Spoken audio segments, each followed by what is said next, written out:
Hello everyone, hello and welcome to this broadcasting. This is the second one for AskAGerman. Today I am with Professor Mueller. So please check the sound at the beginning. If you have a problem with the sound, add your comment down the video. If you don't have a problem, that's okay, we can see.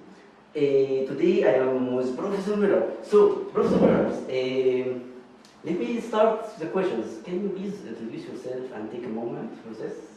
Yes. Yeah. First of all, thank you for inviting me. You're welcome. Yeah, I'm professor for structural health monitoring at the Ruhr-Universität Bochum. The Ruhr-Universität Bochum is one of biggest universities we have in this region, and I'm in the civil engineering department.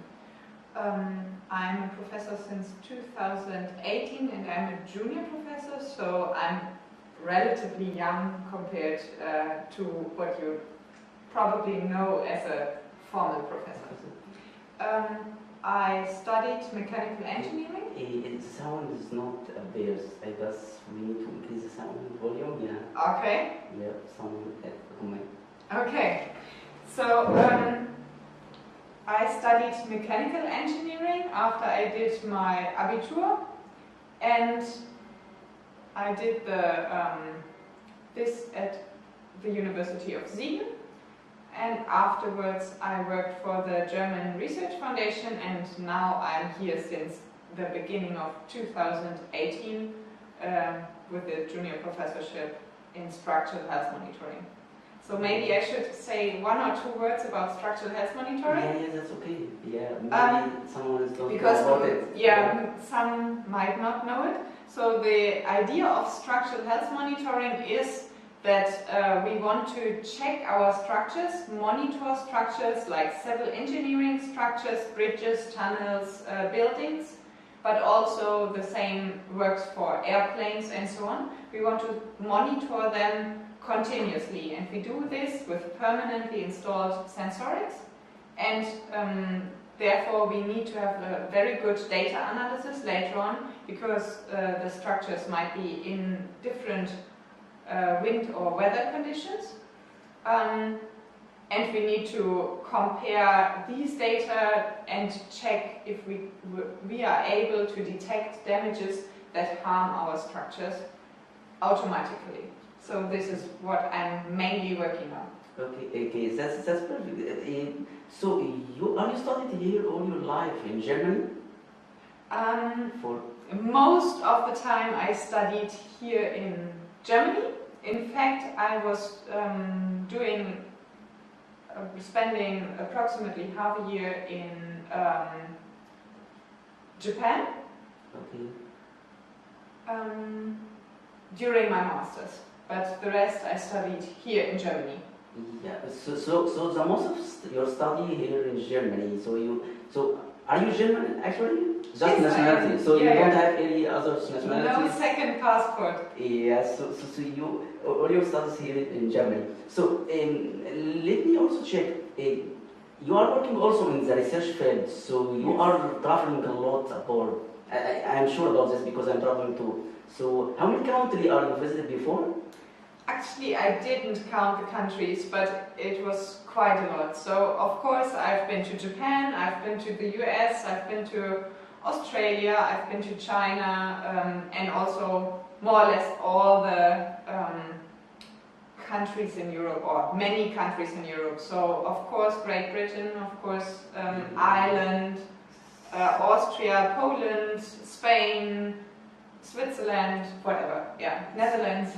So that's meaning you are visited a lot of countries and you saw many cultures around the world. But also not only due to traveling, but also here at Ruhr-Universität Bochum we have approximately 12% of foreign students, and many of our PhD students are not Germans, in fact. Yes, a huge amount actually. But are they need German language here for studying in your university? For studying, if they study an international master, probably not so much, but I would suggest everyone to actually learn German if he or she wants to live in Germany, because it makes life easier. Yeah, I saw it by myself because I faced many issues actually for translating to other people. But I learned a lot from German language, by the way. Let me move the questions. You told me now that you are studied all your life here in primary school, secondary school, university, and PhD. So during my study in Egypt, I felt many difference between the transition from the university and high schools. As an examples, in university, I found the professors or the doctors are more professional than teachers in high school. Also, I found a difference between being in high school and the university. And the university is more directed to the specific field. Yeah. So what is the main difference here in Germany if I am traveling from a field to another field in the studies? Yeah. In fact, it is similar in a way in Germany too. So we have of course, primary school, secondary school, and when the students actually enter the university in their first year, they really have to learn that, first of all, a professor is not a teacher, but a professor. So if you somehow didn't check your homework or whatever, it is not the professor who would probably care about it, but there are some research assistants who might help you. And of course, you have much more possibilities when you are at the university to study exactly what you want to learn. But you are responsible for your learning effort also on your own. So you will learn half a year, one semester, about, for example, structural health monitoring, and in the end there will be an exam, or oral exam, or written exam, or whatever. And of course we try to encourage our students to learn during the whole semester, but if they don't, in fact, we are not forcing them to learn, but in the end they will just fail the final exam. So they are very much responsible for their own learning success compared to school. Yes, that's a good point. So I want to move about this point to the fees. Do you pay here any money for studying in Germany? Primary school, let us start from no. Actually, although I walked or visited a private secondary school, still I had to pay no money because this private is financed, I think, 97% by the states too. So there's no tuition fee, neither in primary school, nor in secondary school, nor at university. But at university you have to pay some social fee, which is approximately, I think, 300 euros, something like this. Yes. So every semester. So if someone traveling here to study and he has kids or many kids, so he is not have to pay anything. I think in some countries he has to pay for the kindergarten, so child care when the children are smaller than 6. Okay. Sometimes then you have to pay a little bit, but it depends on your income. So if you are not having very much income, you will only pay very, very little, while when you are very rich, you will pay more. Yeah, that's but only for like until the children are 6. And I think the last 1 or 2 years are free too. So if you want to bring your child to childcare when it's maybe 1 year or 1.5, you would probably have to pay a little bit for it. But not for primary school, not for secondary school, nor for university. Yeah, I see the point. So if someone wanted to come here also to the scholarships, he don't have to pay. So he is not looking for the scholarship for the fees. He is looking for the scholarships to accommodation for the living. Okay. That's the point. Because in other countries, like as an example in UK, you need to have your fees before you have your living cost. So at Germany. So in fact, I often got this question like, where do I get a scholarship to study at Ruhr-Universität, for example? And then I can say like, also the people from abroad, they don't have to pay fees here, So therefore, it's more or less a scholarship for everyone that you don't need to pay tuition fees compared to the US or to the UK. Yeah, that's an interesting point. So let me just ask from this question for studying during the PhD. How many years that I need to have a PhD here in Germany? Oh, okay. That's a tricky question. Yeah, that's a tricky question because in fact we don't have a graduate school in the way that it is common in many other countries. So a PhD student normally also either works in a company or in most cases he or she works at the university and has a proper job as research assistant. And as research assistant we try to make him work on his PhD thesis approximately 25–30% of his time. Yeah. So depending on how fast he is, sometimes it is 3 years, most of the time it's 5 years approximately maybe, or 4.5, and some people even need 10 years for a PhD. So it really depends on the person, it really depends on the circumstances, on the topic and so on. So we can see the minimum 4 years. Actually, I have seen very, very little amount of people who actually did their PhD in 3 years. In 3 years. And also it depends on the subject. In engineering, normally people take a little, or need a little bit longer. But in chemistry, for example, 3 years is mean value, I'd say. Yeah. So I have also another question regarding the PhD. Do I need a master degree for starting a PhD here in Germany? Yes. So it is mandatory because... Yeah. Actually, yeah, I know it's different, for example, in Australia, you can do the bachelor with honors and then you start your PhD. In US also. Yeah, this is not common here. So there are some trials, say it like this, but normally you do your bachelor, then you do your master, and then you do your PhD. And you just start your PhD after you finished your master. Yeah, that's good point. And I want to make another movement. Yeah, I got my PhD now, so after getting my PhD, I want to take others degree here in Germany. Are there degree in academic field here in the university, in German university, after the PhD? In fact, there's this Habilitation.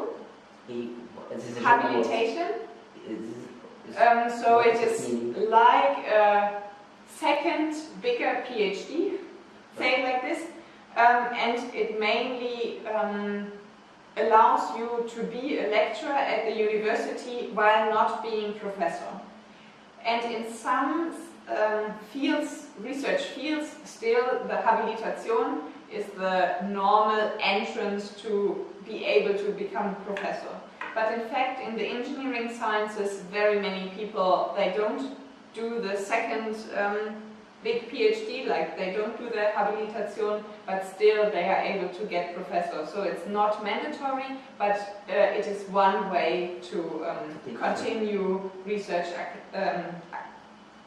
academic career in research. Yeah, I got this point. So are there conditions for this degrees? For applying on it or something like this, like PhD, or just we are contact the professor directly for entering this degree? Normally you work as a research assistant, like a higher research assistant for, again, some people 5 years, some people 6 years and so on. You need to again write some kind of book, like your PhD thesis, and you have to give some lectures before you can do the Habilitation. Yeah. Is there a translation for it? Because actually, I checked and it says Habilitation. So. Habilitations, yeah. But I guess it's more like a. I think in Russia they have something similar. The same in Russia, yeah. Okay. But I'm not sure about the US. Yeah. I think in US you normally first of all become assistant professor or something like this. Yeah, in UK, assistant professor. So actually, my professorship, junior professorship, is more or less an alternative way on doing a habilitation. Yeah, okay, so I want to move on another questions from this point. Now I have a PhD and I want to be a lecturer in the university. What is the positions here in the universities? I know in Egypt it's called lecturer, assistant professors, associate professors, and then professor. So what is the order here in Germany? Actually, we just started with these junior professorships. They are not very, they don't have a long tradition in Germany, and they can be more or less similar like an assistant professor or associate professor, but we don't have like different levels in a way of normally if you have a full professor position, then you will be professor for your whole life.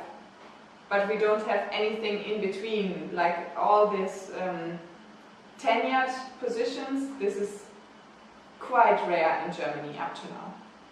Yeah, but I heard something about this, that a professor or associate professor, he need to move from his university, German university, to another one to take a professorships or something like this. Is that a condition? It is not like for professors, but if you did your PhD, for example, you did it at Ruhr-Universität Bochum, then you cannot get a professor at Ruhr-Universität Bochum directly. There's no way to do this because we want to see that those people who will finally do the lectures and so on and do the research, they should somehow move. So they should have seen either some other country or some other university, some other research group. So you need to, for example, I did my PhD at another university, so I could become professor here at Bochum. And if you studied here in Bochum and did your PhD here, then you first have to go somewhere else until you, if you want to become professor at Bochum, until you can get professor in Bochum, appointed as professor, you need first of all to move to some other university or some other country. So in the system here, and the system in both restrictions on the professors, he need to put himself in another culture, another climate, to see if he is effective in project management, life. To just see some other, to get some other experience in the research. Yeah. Sometimes people just move from Bochum to Duisburg-Essen and back to Bochum, which is very close. Very close. Yeah, this still works. But normally people either move to the US or go to whatever country for some time. Yeah, I got that one. And actually it's good because I traveled from Egypt to UK and traveled from UK to Germany now. So I saw many cultures and so many people. That's very excellent to have transitions. Because if you couldn't make a transitions between others people, you will never learn something new. So I will go from these questions actually to the second questions.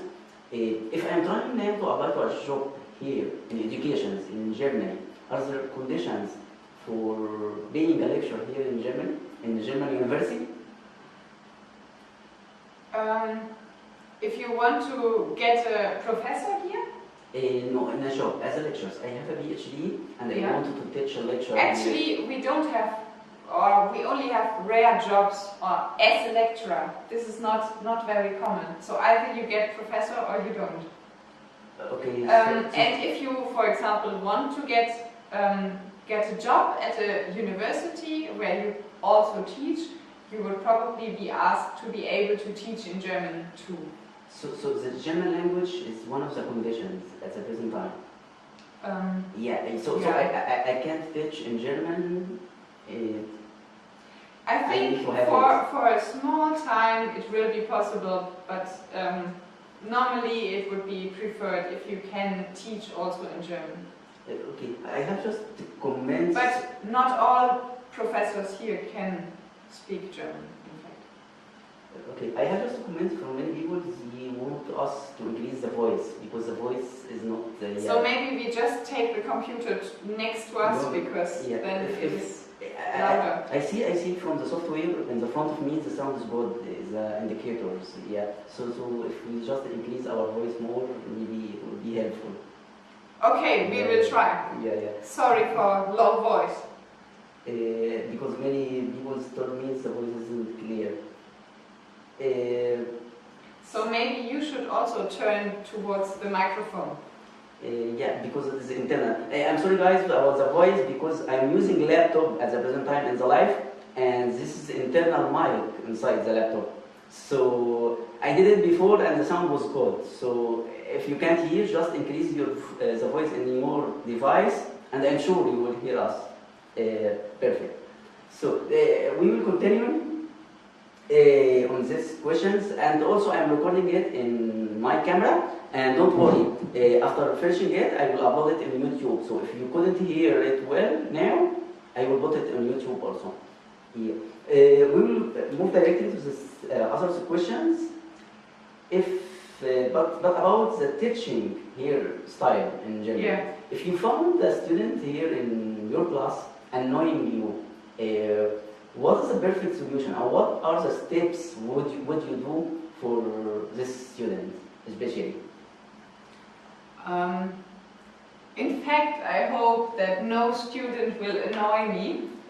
But in fact, I'm very much trying to get an open and relaxed learning atmosphere. Nevertheless, of course, sometimes there are students who don't like that too much, and they just stop learning, and then I can do more or less nothing for them. Of course, I try to make the students work all the time, and if they are not taking part in the classes, I will ask them to at least be quiet if they are not taking part. But my door is always open for my students, so I'm really focused on the learning of my students. So in the end, they should have understood what I want them to learn during the lecture, and this is only possible if I put a lot of effort in it, and if my students also put a lot of effort in it.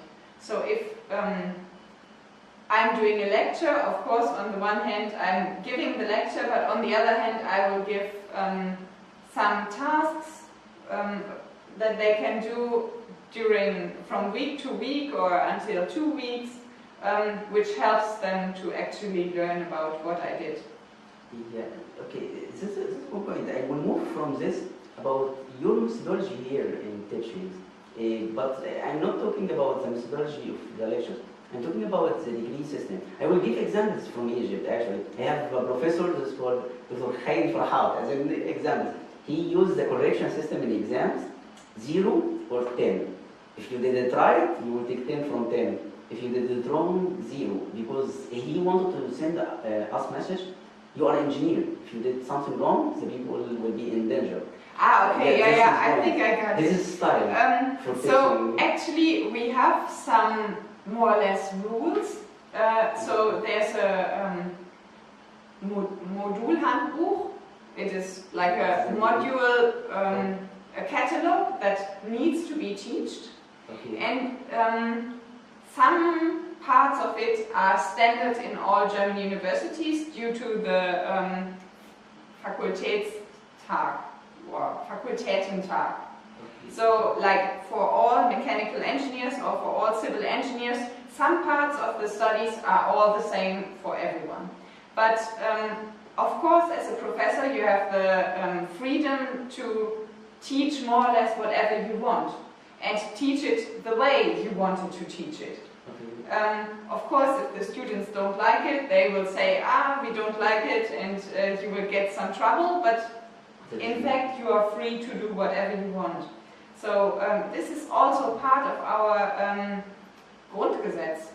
What is Grundgesetz? Like the law for all, like our constitution. In our constitution, we have freedom for research and teaching. Yeah. for all professors. For yeah. academic Yeah. field. So if I think that one topic is very important, I will take it in. If I think now it is old, maybe people did it 20 years ago, but today they don't do it anymore, I just skip it.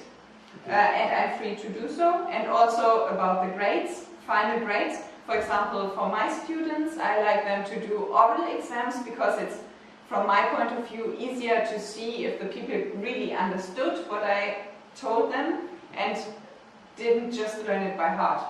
Because if I ask a question and they just need to write it, then they can just copy it more or less like it was in the lecture. But if I ask detailed questions, then I realize how good they are. So I do an oral exam, but for example, one of my colleagues says like, oh, this is too much work. I like written exams, and we are free to do so. Okay, so I just, from this point, I want to add a note. In Egypt, there are public universities like this. You are a professor here in a public university, and you have a freedom for doing this. Yes. Okay, in Egypt, no. In Egypt, there is a catalog, like here, there's a catalog for the course or agenda of the course, and the professor in governmental universities, he can change anything. But we can. Yeah, that's a good point. Yeah, very important point, because you need to develop your lectures. Your lectures, yeah, that's a good point, because in private universities, also in Egypt, we can do this, but in governmental, it's so difficult and impossible. Actually, it is something like maybe the professor will be fired if he did something like this. For changing this, for changing like this. But yeah, the campus sound will be good. Okay, so I will move from these questions. As I know now that you are studied here in Germany all your life, what is the motivation for education here in Germany? In Egypt, the parents are motivated their students, their kids, to educate. So what's the motivations here in Germany?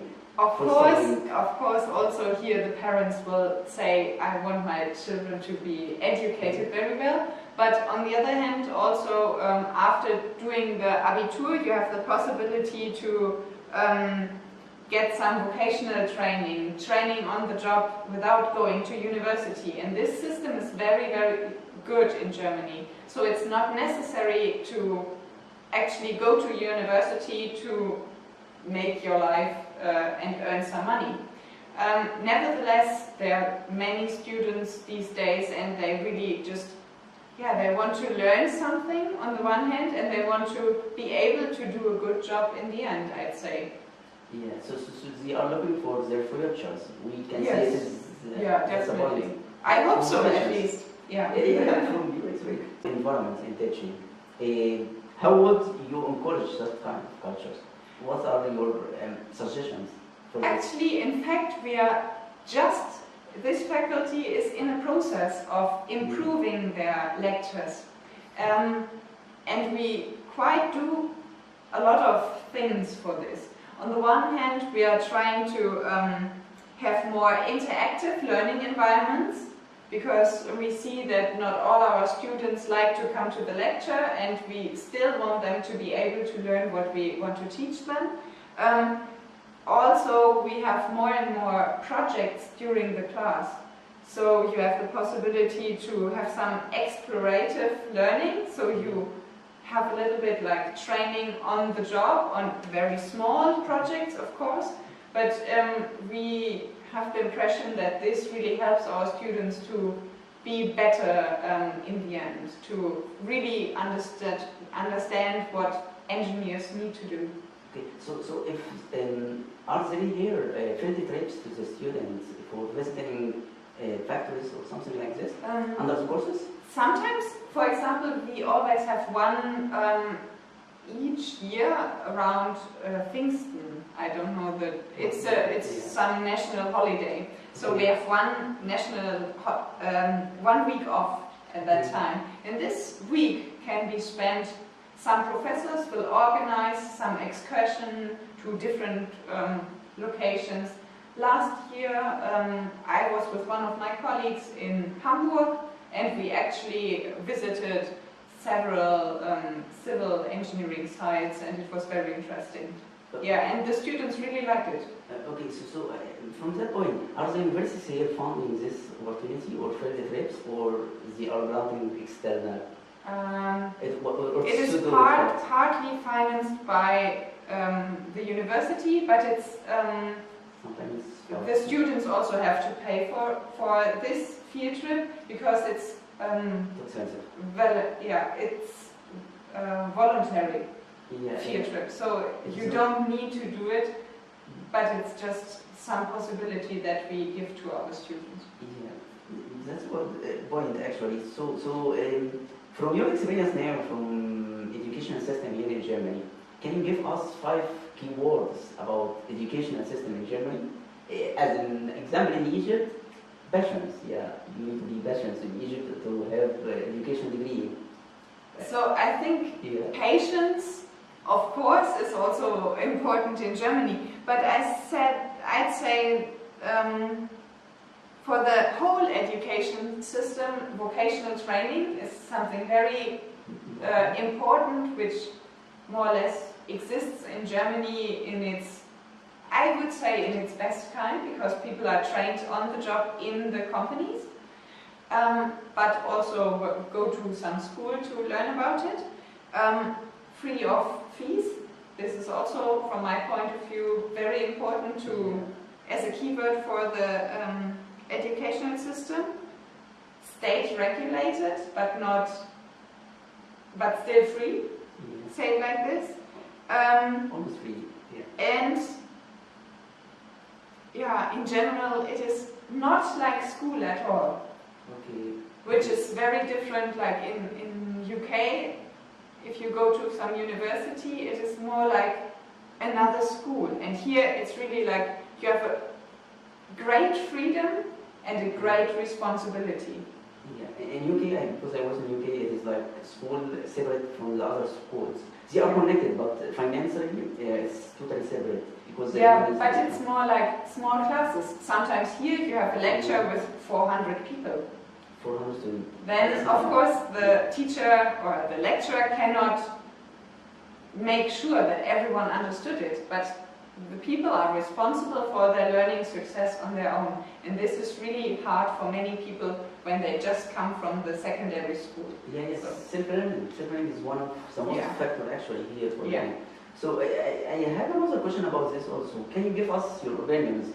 I know that you are traveled a lot abroad. So do you have any difference between the German education system and other countries? Definitely. If you go to, for example, if you go to Japan, it's not so important what kind of study you took, but it's important to have been studying at one special university. For example, the Keio Daigaku is a very famous university, and even if you studied something about tourism at Keio Daigaku, you will be hired at a great company which has nothing to do with tourism at all. Okay. This is not the case in Germany. So in Germany it's like we have many very good universities and also many smaller universities where you can study engineering. Of course, I know the engineering field best. This is totally different, and we are, of course, we are doing things written, but we also do a lot of communication. While at other countries, for example Japan, it is more or less all written exams and no one takes care about hands-on. Okay. So that's actually most of the questions, majority of the questions are common questions. I will move to just questions from the comment I received it as an example from Radwa Kamer. I will read exactly from her question. If I am a student in the last year of dentistry or engineering, by the way, bachelor's degree in Egypt, and I wanted to continue my study here in Germany, and I am looking to a bachelor or complete scholarships. The question now, is it easy to get funds? Is it easy to get funds for education in Germany or not? I think maybe it's not very easy, but indeed I have seen that it is possible for some people. But also keep in mind that if you go to Germany, the university is free. So you already have a partial scholarship, say it like this. Not for the living expenses, but you don't have to pay tuition fees. So this already reduces the amount of money you need to save to be able to study in Germany. So what about the rest of the money, as an example, accommodation? Do you have advices to the student who got opportunity for funding? How they will take I know that the DAAD offers many different possibilities, and these different possibilities are also quite well funded. So this is more for an intern than for coming here for a whole master's, but this would be my first suggestion, but I'm not the expert on scholarships. Yeah, okay, I got this point, but I will move to the second also question from Radwan. I'm going to learn, by the way, German language for living in Germany. So is it necessary learning the industry terminology or engineering terminology for studying here in Germany? It will be necessary. It is important. Unless you are studying in an international class. But I would really recommend to learn also this vocabulary to study in Germany. So it is too important for learning. Yeah. But yeah, I have another question. She said she is in the last year, so in bachelor's degree, so she is going to a master degree, so she need to learn all the terminology in the master's. Because I know here in Germany there are many master degrees in English language. If it's an international class, like here in Bochum we have also some international courses, also an international master for computational engineering. For this one, of course, you don't need all the terminology before in German, but still I would recommend everyone to learn German before coming here, at least a little bit. Although in the university context you will be able to cope with everything, if you're later on trying to find a job here, it is really important to know German. I would say it like this. Yeah. Maybe other people would disagree, but and from my experience, yeah, it is important. Yeah, from my experience too. So the third question from Rafa also, in Egypt, education in practical faculties is tough, more than artists and other theoretical faculties. And this actually, this fact, to be honest with you. So do you have, because I am graduated from practical, so do you have advice for motivating the student in practical faculties in Egypt? Or in any country, by the way? Actually, I can tell you what was my motivation to study engineering, because of course I thought the same. Yeah. And I could have studied literature, culture, media studies. Yeah. That was very common. Some of my friends did, and they liked it too. And I think this is fully okay. But what I wanted to do, why I studied engineering, is I wanted to do something where later on in the job I can help other people, I can change a little bit, change the world, say it like this, and on the same, at the same time earn money with what I do. And I think this is, engineering gives you the great opportunity to fulfill all these things and still have an interesting job at the same time. So I thought this is very, very convenient to actually spend all the work and study engineering. Okay, so I will move also to another question, but from Sharif. How to make Europe companies trust Middle East and North African graduates? This is actually related to education, because we are graduated from Middle East. Yeah, so we have degree. I have a degree from Middle East, and I have many opportunity here, so it is no big issue with me. But what make you as a professor have trust for this student, especially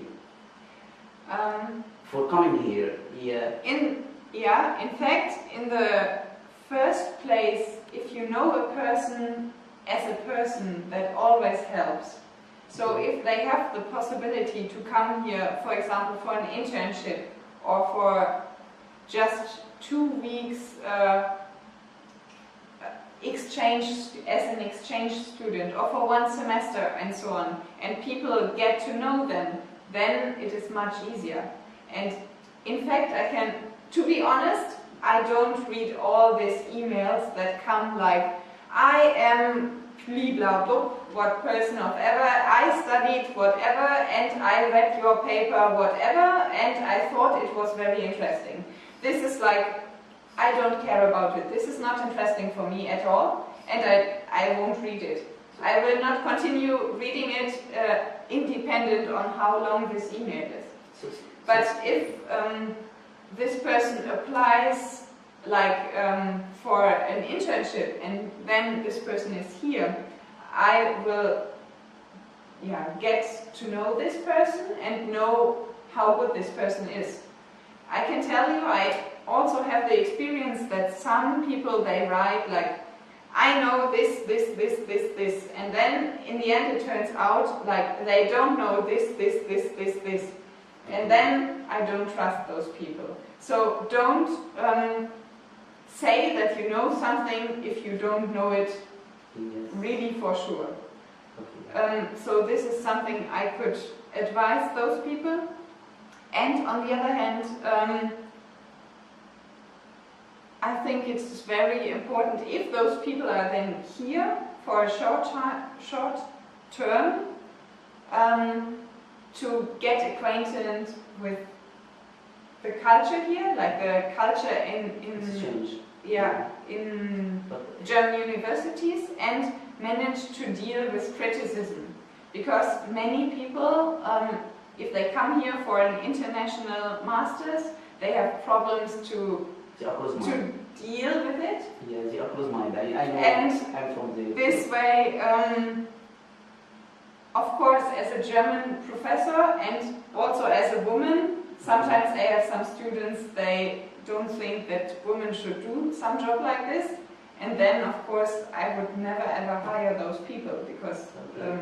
But not everyone. Yeah, not everyone. Definitely. But I think this is a very important point. People need to have in their mind that this might be an impression that people have from past experiences. I see that point. But just I have a comment because I'm graduate from Middle East about this. The first one, if I'm trying to come here for 2 weeks, it is not too easy with respect to me. I wanted to say what's the procedure. I need to go to the visa, to bring a visa to enter Germany, and this will take for me more than 1 month. To be honest with you, and it is not too easy to get approval. Definitely, but it's exactly the same. There are many German students who want to go somewhere abroad. This is also not easy. You would probably need, when I wanted to go to Japan, I think I started preparing 1.5 years before I went there. I started preparing. I applied for a scholarship in Germany, I applied for a scholarship in Japan, I applied for different universities. I needed to go through some selection in the university in Germany, in the university in Japan. Of course, you have to do this. If you want to do something like this, you need to take this. You need to suffer a lot, yeah. For learning. Yes, I suffered a lot also, yeah. I waited a lot of time in Egypt for traveling. So to build my names before coming, before traveling, that's take a lot of time. But in fact, for those ones who already have their PhD, it would be maybe interesting to know that we have some Research School Plus, and they have Research Explorer as a program. There you can come to Germany for 2 weeks, work with some professor here, and it is all paid by the RUB itself. You just have to apply for it. It's Research Explorer. Research Explorer, yeah. And it's from RUB Research School Plus. Okay, 2 weeks fully funded, traveling is funded, accommodation is funded. I had an Indian student last summer for 2 weeks. For 2 weeks, yeah. Yeah. Of course, he needed to be almost finished with his PhD at that time, but still I think it is a good opportunity to come to Germany and get to know those people. Yeah, that's what I will apply on it actually. Yeah, 2 weeks free. Yeah. So okay, I'll move to another question from Ahmed Khalid. I'm studying in the first year in Egypt in textile engineering, bachelor's degree, and I want to continue here in Germany. Is this possible or not? We have textile engineering, but only at very few universities, and it really depends on what this person wants to do. For example, one of my students in the master's course, she finished her bachelor in textile engineering, and now she's studying computational engineering. And I think she does it very well, but it is very tough for her because she's not experienced in some of the basic mechanics, not in some of the basic mathematics. So she needs to work on it very, very much. But she was accepted here as a student, and I think you talked with Sven about it, that there are many people who apply for this and only 50 are taken. So yeah, in general, I would say, is this possible in Germany? Yes, it is possible in Germany. Yeah, so he can travel, but he will waste 1 year, because I think he has to finish the bachelor first and then apply for a master here. Yeah, okay. So I will move to the next question, or I want to continue on this question actually in something. What are the criteria for changing between field to another field? Normally, we ask to have approximately 70% of the subjects should be the same. The same from his country and here. Yeah. Okay. So who is checking this? Is the community? Is the committee or is? There's a committee. Yeah. But it's a lot of work. Yeah. Okay. But in fact, I did similar work at the other university where I was before, but I didn't do it here yet. Yeah. Okay. So I will move to this another question from Muhammad Ali. What are your recommendations to engineering students to be applicable here for studying postgraduate? So you are a professor. I will give it using another word. You are a professor. So what are you looking for to get student? So I like to have a PhD. If I could make my own PhD student, say it like this, I want to have a person who's really interested in his or her PhD topic. This is very, very important. Who's very good in what he did in the past, like knows all the basics from mechanics, from computer science and so on. And who's also open-minded, because a PhD student at a German university will also do some teaching, like smaller classes, will also help with some external projects, will also do some preparing of meetings, mastering of bachelor thesis, things like this. So it has an open mind. He has to be, or she has to be, open-minded, a friendly person who's able to communicate, say it like this. Yeah, but sometimes this is the point. There are people good in science, but they are not good in communications.